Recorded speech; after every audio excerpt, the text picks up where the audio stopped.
Welcome to the Living Ageless and Bold podcast. Each episode, I bring you amazing women who inspire, educate, and share their experiences and journeys along the way. So grab a glass of wine or a cup of coffee, find a cozy spot, and let's relax and have some fun hearing what can be accomplished after 55. Hey, everybody. Welcome to this episode of Living Ageless and Bold. We're going to have so much fun. My guest is high energy, super exciting. Suzy Mighell is the number one influencer for empty nesters, which is many of us. I am an empty nester, so I can't wait to talk to her. And we're going to talk about her journey and how you end up being this influencer in the over 50 market. So welcome, Suzy. Thank you. Thank you so much for having me. I'm such a fan and it's just a privilege to be here. So thank you. So I'm having a lot of fun on the podcast meeting women like you who've had these incredible careers, and then whether they were pushed out of corporate or shifted or whatever, but all of a sudden they have become these incredible influencers over 50. Oh. And you found this amazing niche in empty nest. So let's kind of talk about, I saw that, and we're kindred spirits here. You are still, but have been in the PR world forever, 20 plus years.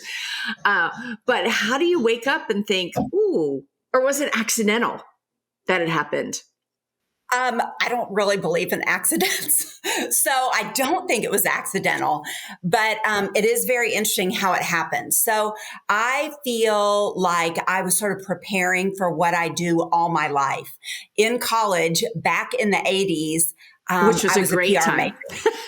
Major. Great, the best. I was a PR major, and that basically was a combination of journalism classes and marketing classes. We were typing press releases on typewriters. We were just happy they were electric and not manual. There was no computer, there was no internet.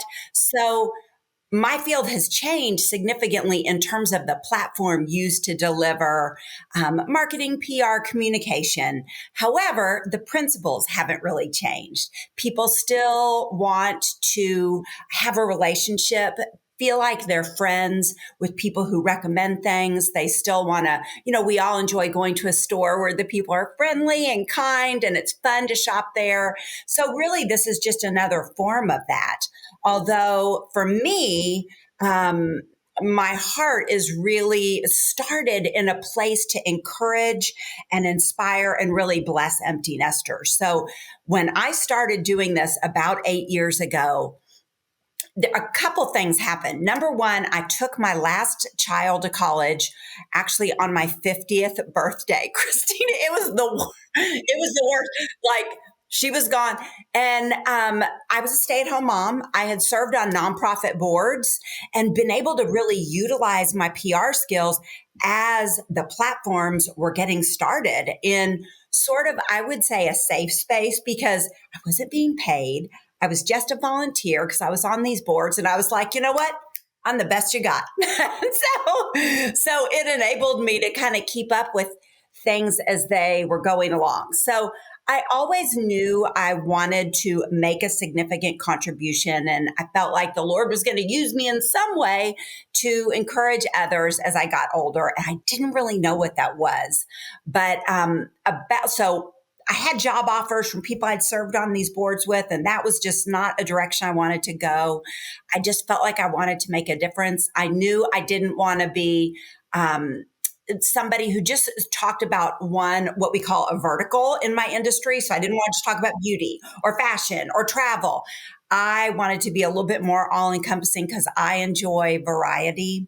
So about that time, I also noticed so many of my friends were struggling with that adjustment to the empty nest, feeling left behind in the world of tech.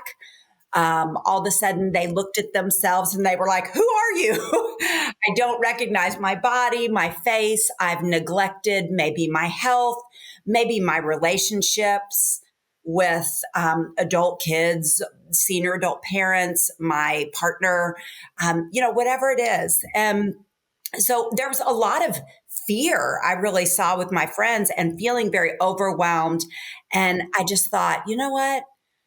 I'm just going to be the brave one. I'm just going to speak into this and share my journey and just kind of say, I'm right there with you. Let's just do this together. And I'll be the brave one that will put myself out there. And so that's what I started doing. So I really just started writing because that was in the early days where we blogged. We typed a little thing about here's how you cook for 2 people instead of 5. And all of a sudden people were like, well, that is a great topic. Now, what cookbooks did you use? And tell me about that cute top you're wearing. And what about your earrings? And so it became clear that people wanted to be resourced.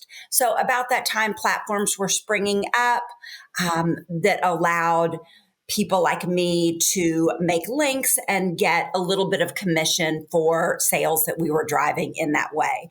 So my heart hasn't changed, Christina. It's right in the logo of Empty Nest Blessed. My heart is to encourage, inspire, and bless empty nesters. On emptynestblessed.com, which is still my home base. I share everything from fashion and beauty to travel, cooking, fitness, it's health, such a great wellness. site. It's such a great site. You do. You have a little bit of everything, whatever you're looking for. Yeah. Well, thank you. I kind of think of it like a magazine format, like we used to kind of thumb through Good Housekeeping and there'd be a section on fashion, a section on beauty. And so that's kind of the way I think about it. I think women are just fascinating.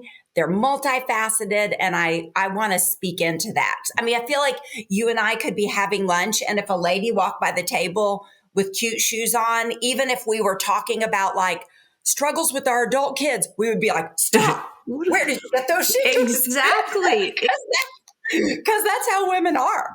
And so anyway, so I just wanted to represent that in Empty Nest Blessed. Do you remember the very first thing you wrote about? Your first blog post? No. Did you find it? No, I just, as you were talking about, you just decided to start. And then you said going from cooking from 5 to 2. I just wondered, like, what was your biggest struggle in Empty Nest? My biggest struggle, I think, was very similar to other women, which is probably fear. Fear of, you go through life as a mom raising your kids and you're the person, man. You're the go-to person. You're the expert. You need flowers for your prom date. Got it. You need to know this. I will find out. You don't feel good. I will get the doctor appointment for you. So, you go from being the person with the answers and all of that to all of a sudden being like, well, let's see. I got nothing but questions. There's time. How do I want to use this portion of my life that I have left to live? And what do I do? So I think fear and just really being overwhelmed was the biggest challenge for me. And I decided just to handle it it's of course very emotional because things are changing and you poured yourselves into these kids and you recognize like, okay, I'm in a new season of life. This is a big, big deal. And I wanted to be, I guess, respectful of that, just to give it the time and energy that it was due. And so I decided to kind of go about it very systematically. So I wasn't sure what I was supposed to do, but what I did was I made a list of like all the things that I loved like before I had kids that maybe I wanted to like restart. And then I made a list of like all the skills, abilities, talents that I learned about or learned during the time I was raising kids, whether it was on these boards or I learned a lot. After you raise 3 children, you are practically a pediatrician. Right. You're a pediatrician, you're a psychologist. Years ago, I did a blog post. I can't remember what it was, but we added up. Like if you took all of your, you're a professional shopper, you're a chef, and you added up every income, an annual salary, what a mom is really worth, her salary. Oh, it's amazing. Yes, incredible. Exactly. Yes. So I started writing all those things. And then I did this kind of weird thing because we all see ourselves one way, but to see ourselves accurately, we need the input of others. So I took 10 people that are in my life. 3 of them were my kids, my husband, other close friends, family members. I texted them all and said, I'm doing this weird project. Would you just, describe me in 3 words, just really quick, the first 3 things that come to mind. And it gave me this, it was a light bulb moment for me because we think we're one way, but, message put out there is not always the same as message received. So for me to see this is how other people see me was a game changer. And did you see a theme? Was there 3 or 1 or 2 that kind of everybody said? well, yes. I mean, everybody said encouraging, fun, um, hardworking, some things like that. Then, a few people said like bossy. and I was like, I'll take it. It's true. Driven, focused, things like that. So nothing was a surprise. I wasn't like, what? It was just really affirming to see how people saw me. So that gave me further direction. And about the time I had a friend who was blogging, she's in a really interesting blogging area. She's like a gift and etiquette blogger. So it's very interesting. So anyway, yeah, she does really well. Anyway, so she had just started. And so I sat down with her and said, tell me what you do and how does this work? And she was like, okay. So I kind of told her my idea. I said, when I look at the empty nester blogs out there, it's like a bunch of sad people and they write like 3 sad blog posts and then they're done. And that's kind of not what I want to do. I want to be positive. I want to be an encourager. I want to be the person who like puts my arm around your shoulder and says, like, we're going to do this together. Come on. And, so anyway, so she encouraged me and kind of got me started. And that's how it all happened. And it's just evolved kind of as the industries evolved. So I thought of this name, Empty Nest Blessed, honestly thinking that's what I want my empty nest years to represent. I want to be a blessing to others. Or why am I doing what I'm doing? And I thought it sounded kind of cheesy. Honestly, No, I I thought like it. this sounds kind of like empty nest plus, but I went with it after having my sister-in-law, who's also in PR, tell me, "No, I think that's a really good title." No, So I it is was a like, good title. And "Well, it was. Thank you for that. Means a lot that you say that because you're really an expert." no, but and it's so interesting because so I have 2 kids. My son was Yes. older than my daughter. So when my daughter was a senior in high school, I knew that we had empty nests coming. And both Yeah. kids played travel sports. Like we were 24/7 Wow. parent. I mean, we were on the Yeah. road with one or the other and divide and conquer and trying to keep your marriage like still so you still like each other when you're done. But one of the things I did, and I'll give this advice to everybody, and you should write a blog post about it, is Wow. embrace every last thing senior year. Like really don't be Yeah. sad about it, but embrace it. Like one of my favorite things with the girls is I know how to put on fake eyelashes really well. And every homecoming, every prom, they would line up outside my daughter's bedroom. They would sit and we'd take my son's bathroom. They would sit on the toilet and I would put on everyone's eyelashes for 4 years. So when the last homecoming came and the last prom, I hugged, like I made it so special, like just, with the girls. But really, if you have joy in it, if you feel blessed in Yes. it, instead of finding sadness in it, you'll really appreciate it so much more. I agree. Yeah, it was just like I the agree. last games, the last this, and even with our son, Yeah. his last hockey game. Like I remember them so vividly, but not. And of course, I was sad. That's your life. That's Yeah. Yeah. 18 years. Yeah. Well, 20. We had 20 Yeah. years because they were 2 years apart, but that's Sure. what I did for 20 years.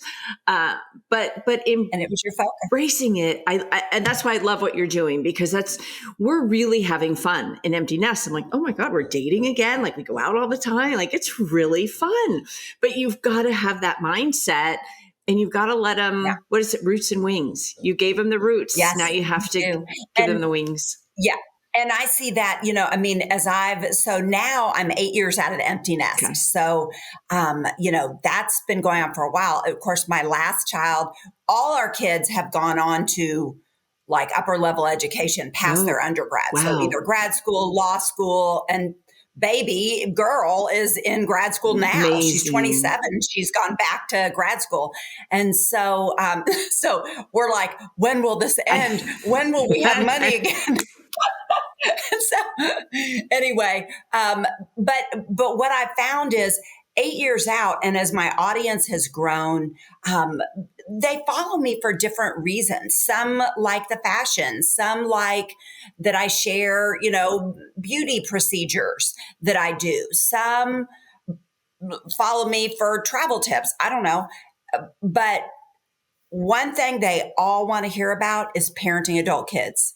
It takes intentionality, it takes a thoughtful mindset, and it's important. And so I've been writing a lot about that. I'm actually working on a post right now for later this week about 10 rules for mothers in law. It's not mother-in-laws, it's mothers-in-law. Oh, I hear, because we're at Yeah. that age. So my girlfriends have kids a Okay. little bit older Oh that where yeah. their kids are getting married. So Oh there's yeah. one that, Yeah. okay, so they bought a house, cute new couple, both super successful, buy a house. Mother-in-law, his mom, has the key to the house and has gone in and rearranged like their dresser in the bedroom and does stuff in the closet. I'm like, oh my God, you can't do that. Like you cannot do that. But No. and they're not 21, 22. These are late 20s. So these people have been out on their own, with roommates and living together, I guess living together before they got married. But that's the one that has shocked me the most. I've heard some little things, but could Yeah. you imagine? So put that one on there. Well, I Don't do cannot that. imagine. Yeah. No, I guarantee you though, that's not the first thing that lady did. Right. You're right. Like, there were smaller things that led up to that nobody dealt with.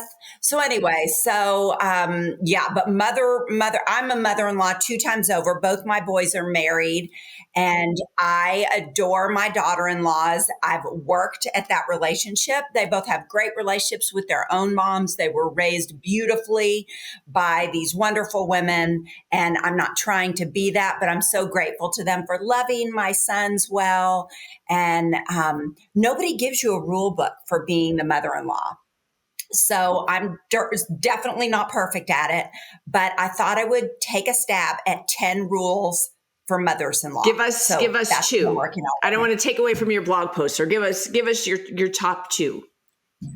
now. I would say one is find something to encourage always. So I hear from moms who don't like the person their kid is dating or don't like the person they married or can't get along. Find something to encourage. Oh, I love your taste in flowers. Oh, this is beautiful. Oh, I would never have thought of putting these together. That's incredible. Find something to encourage and do it with your daughters-in-law. I'm not talking about your sons. They will always love you, but your daughters-in-law. I tell you what, your sons will love you more if you love their wives well. And so that would be my number one tip. My number two tip would be to be generous. And that doesn't necessarily mean financially, but it would be generous with your time. Of course, we would love to come help you move. That's exactly how we wanted to spend our weekend. Right. Yes, we will keep the grand dogs while you go to Walt Disney World together.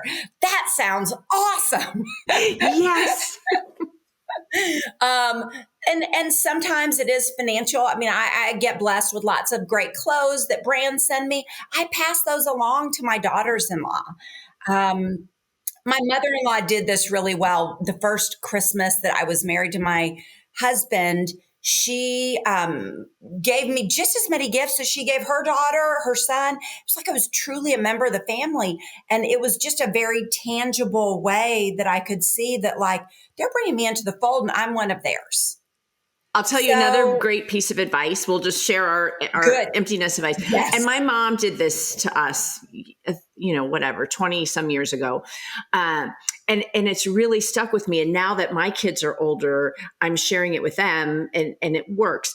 A holiday is just a day. You can have Yes. Thanksgiving any day. You can have Christmas any day. Don't put that much pressure on them. And even my kids are both just with significant others now. They're not married. And at first it was my daughter. She said, yeah, well, Wyatt's family has invited me to go to Mexico for Thanksgiving. I said, go. My Oh, only request yeah. now to them is we've had 2 holidays with them, just one of them each. And my kids are Ooh, really close. And I said, will you try to schedule, like as you're getting more serious and hopefully married and have kids, that you're the same holiday? So both of you come home for Thanksgiving, both of you come home love that. for Christmas, or we schedule our own Thanksgiving when you both can come home, just so we can I love all be that. together. But I thought that was one of the best things my mom ever said to me. Like, there's no pressure, Yeah, because my family, my parents were divorced. My husband's parents are divorced. Everyone's remarried. So now you've got 4 sets of parents that yeah. we didn't ask for. We didn't choose this. And how do we make everybody happy? So that, I thought that was really great It's advice. huge. That is really, really great advice. It is just another day. And, it brings to mind when I talk to mamas as they deal with empty nester, kids, parenting, all of that. I feel like the number one thing I hear them say is the struggle with their own feelings and not putting those on. Actually, they don't always say it. Usually I say, here's what's happening. And I tell them, but, it's women as moms, we come in with sort of this agenda and this expectation. And I feel like expectations are the enemy of joy. Oh, yeah, you're right. Susie, They're, I they're did, the enemy of when my kids were growing up, I wanted them to be successful. We all want, they're good humans, they're beautiful people, but you hear all these horror stories about the kids who come yeah, home and never leave. So I was like, you're going to college and you're moving out. You're going to college and you're moving out. Like, I wanted them to, you're going to get a job. So my son graduated in COVID, had a job in New York City, but had to live with us for 8 months because New York City was closed. Well, then my daughter graduated and I'm like, no, you can come home. And she's like, no, mom, I've got a job. I've got roommates. We have a great relationship. But that's exactly, what you were yeah, saying. Like, I couldn't have an agenda. I'd been saying it their whole lives. So I had to let it go, but they are both very independent, successful, strong yes. people, which check. We did our job, but I would just love to have them home a little bit longer. I know. Good job, mom. But it's funny you were talking about embrace that senior year. And I think it does. This issue, though, can start in the senior year when mamas start like, I'm going to miss you so much. I don't know what I'm going to do when you're gone. It's going to be, you're the grown up. Don't put those things on your kid. They are going through a significant transition in their life as they're trying to leave the nest, differentiate, individuate as their own people. And we need to support and encourage them in that. The last thing you want to do is put your emotional agenda onto them. That responsibility. Find a person, find a counselor, find a coach, do something to handle those feelings that you're having, but do not put them on your child. And then likewise, as the adult kids age, you cannot put these expectations you have. And what you said was brilliant about holidays. These expectations about like, well, it needs to be fair. So last year it was with them. This year it needs to be with us and all of that. Instead, they appreciate the freedom where you just make sure that when they come to your house, it is a fun place to be. Yeah. And it is the place where they feel encouraged, inspired, where you laugh a lot, you cook their favorite foods. It's a great place to be. So they'll always want to come home. Right. But then you give them freedom like, we know you love us. This is fine. Go where you need to go. And it's just a day. We love you and we'll talk. It's no big And deal. that's, yeah. And So I've you do have, tried to do that. yeah, That's the best piece yeah, of advice I can give anybody listening, because we felt a lot yeah, of pressures, not from my side of yeah. the family, but the other side, about very tit for tat. Oh, well, you went here, you Yes, did this, you did that. And it was like, wow. yes. And again, we didn't choose this. We didn't pick it. So we've always tried to do our best, but that is so helpful. And like you said, so It's very my common. son's very serious girlfriend is a vegetarian. So this is very new to me. But every time she comes, everything, I make all his favorites and then I tweak them Yeah. for her. And she's like, oh, Love that. yeah. She feels so. I'm like, first of all, cooking food is my love language. So that's how I share my love, is to cook for people. I love to have a big house full of people cooking. But again, no big deal. I'll just tweak this. We'll just use, Yeah. vegetable broth instead of chicken broth. Not a problem. There you go. Easy Yeah, I'm peasy. sure it was kind of a fun It challenge for was. you to learn how to do that. Yeah. It was. Yeah, I love that. And, likewise, I'm not, I need you to move in with me because cooking is not my love language.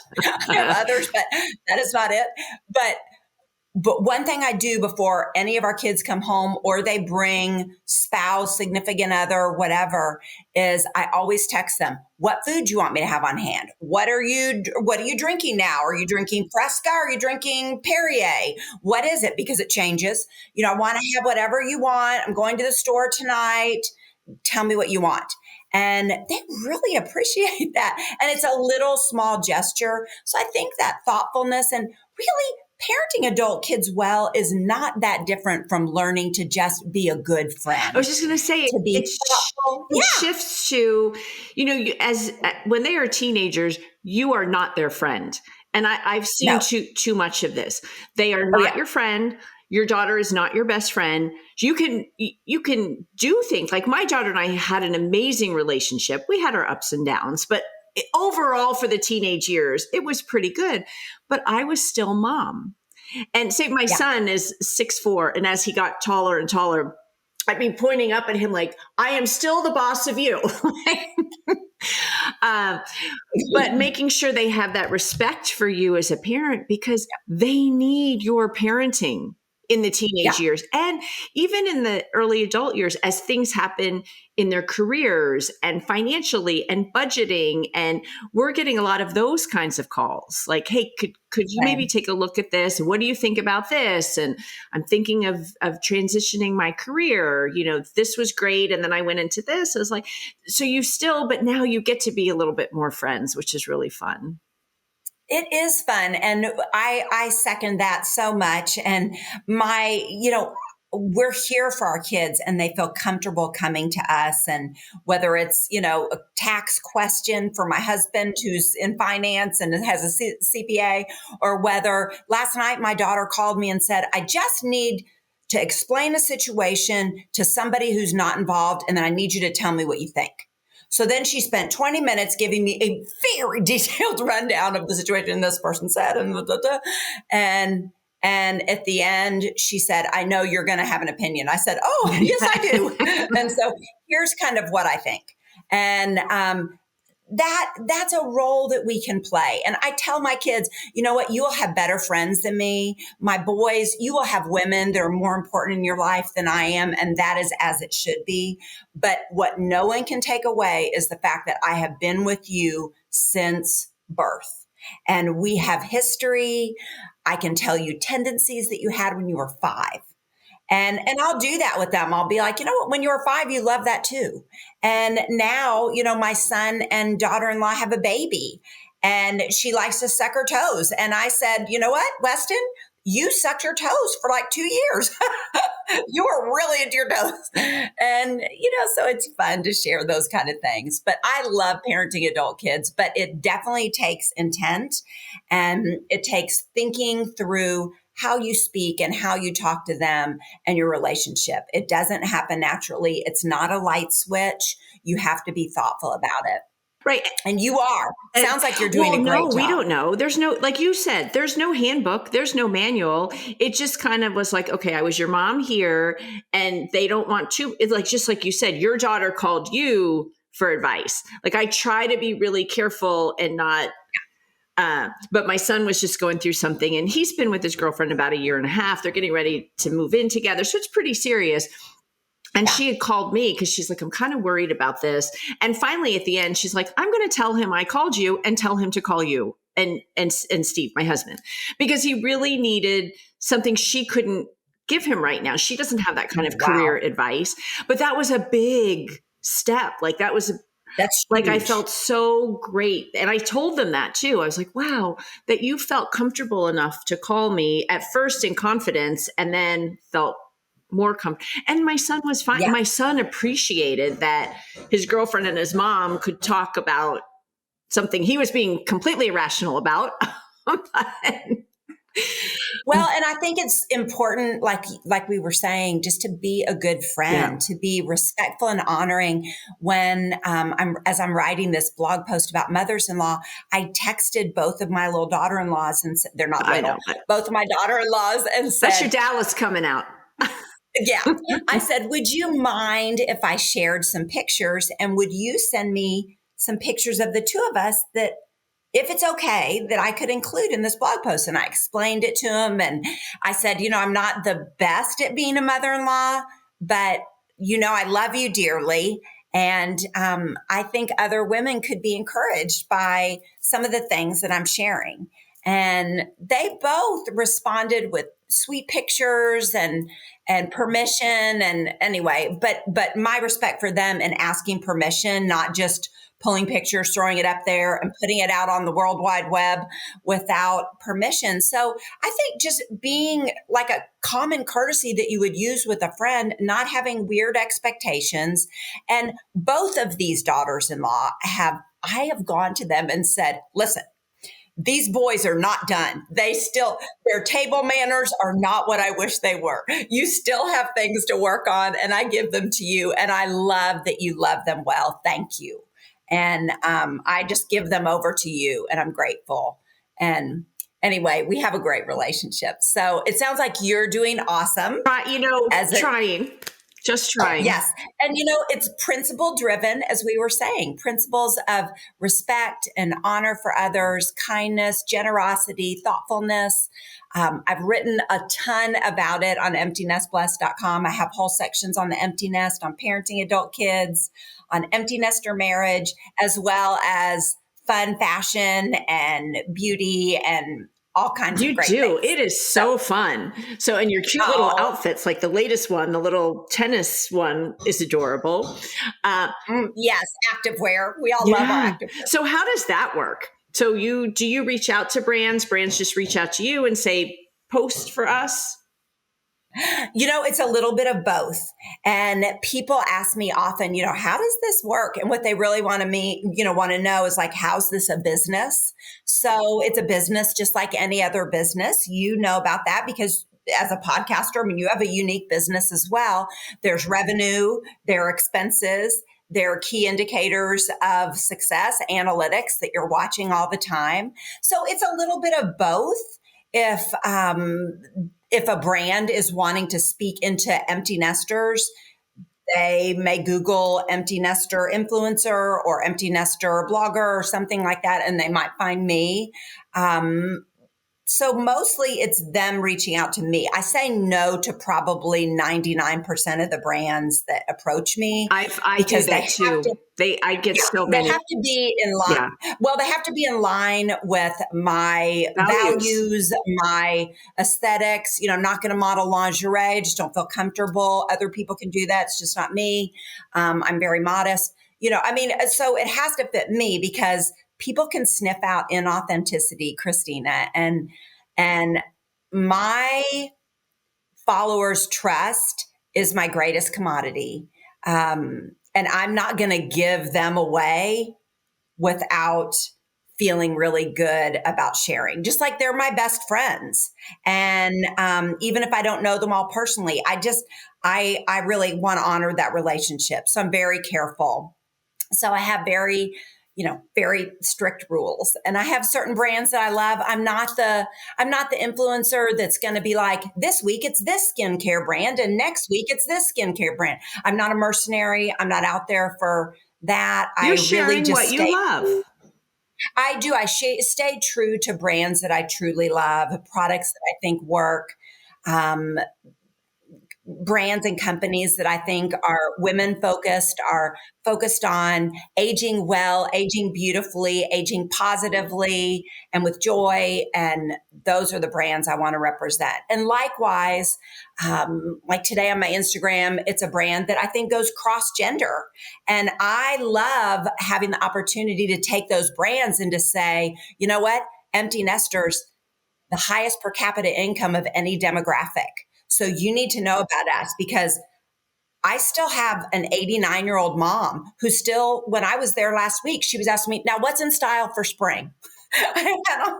and I buy for my daughters, my daughter-in-laws, I buy for my grandbaby, I buy for my elderly mom. So we're right there. And so when I can talk to a brand that really works for all ages, but maybe they've focused on 20 and 30-year-olds, it's fun for me to say, you're missing it and I can help you. And so it works both ways. So I love that. And I love the business side of this. I've got to speak to a college class about the business side of what I do a couple weeks ago. And that was such a privilege. So fun. And just to get to talk about it from that standpoint. Yeah. So fun. I loved it. So everyone go to emptynestblessed.com. It is a really fun website. You'll see all kinds of tips. I went in a rabbit hole reading this and this and this. So you guys will all love it. And Suzy, we wrap up every episode. I ask my guests the same two questions. What is the greatest thing you've accomplished since you turned 50? I think it is staying faithful and true and on mission with Empty Nest Blessed. And it has in itself, doing what I do has held me accountable to do my life well, to stay true to what I believe, to stay true to what I'm telling my followers to do. And I bet you experience the same thing. And if I'm going to talk about health and wellness, I need to get up every day at 5:30 and work out for an hour or an hour and a half. I just do. And if I'm going to talk about having a great marriage, I need to continue to date my husband and we need to do fun stuff.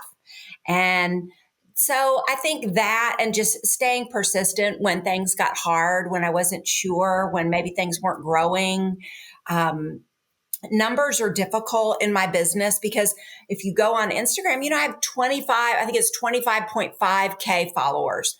But there are women in the over 50 fashion vertical that are, in the millions. And I think, what am I doing wrong? But I'm not doing anything wrong. I'm just staying true to myself and I'm not all about fashion. And so not looking around, I think, and staying on task, staying on focus, staying true to my mission to encourage, inspire, and bless empty nesters and whatever that looks like. So I think just staying true and continuing to grow, to lean into my faith and the growth that comes. And so, I actually needed to hear that today. So thank you for saying that. I think what you're doing is amazing. Oh, thank you. It's fun. That's for sure. And then where do you see yourself in 10 years? Wow. I don't know. I'll either be in heaven or, you never know, or, which would be fine and great with me because I'm very, my faith is the center of my life. So either that, or I think I'm not sure that I'll continue to be doing Empty Nest Blessed. I might be focused on other things. I'm not sure I want to work that hard then. I think Bob will be retired and maybe we'll be enjoying that. I just am not sure. I try not to think that far ahead, just to really be faithful in the little things every day. I'm the person that I make my bed every day because it's the right thing to do. I exercise because it's the right thing to do. And I try not to get too far down the road. I just know that the Lord's not going to bring me anything that he's not going to walk through with me. And I can really just rest in that and have peace.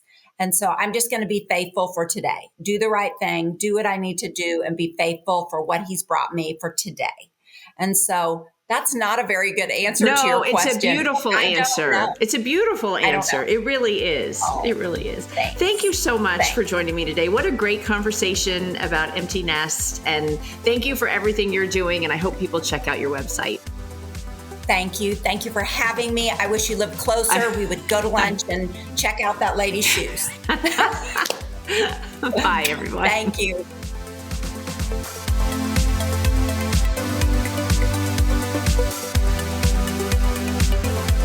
Thank you for listening or for watching this episode of Living Ageless and Bold.